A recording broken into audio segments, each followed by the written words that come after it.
আসসালামু আলাইকুম। দুপুরে কে কী দিয়ে ভাত খাচ্ছেন?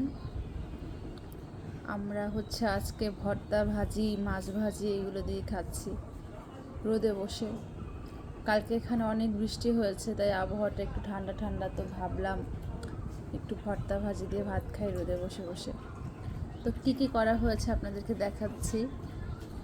প্রথমেই হয়েছে মাছ ভাজি। তো ছোট মাছ ছিল, সেটাকেই ভেজে খাচ্ছি আর কি। মাছ ভাজি আমার খুবই পছন্দ। তারপরে লাল শাকের ভর্তা। এটা লাল শাকের ভর্তা।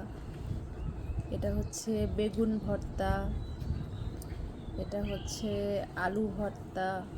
আর এটা যে দেখতে পাচ্ছেন, এই যে এটা থানকুনি পাতার বড়া ডাল দিয়ে। আমার ছেলেকে খাওয়াই। এটা খুবই স্বাস্থ্যকর একটা খাবার, ওষুধি খাবারও বলতে পারেন। তো এই যে আমার প্লেটার কেমন হয়েছে জানাবেন, আর আপনারা কী কী দিয়ে খাচ্ছেন সেটাও জানাবেন। ভালো থাকবেন। আল্লাহ হাফেজ।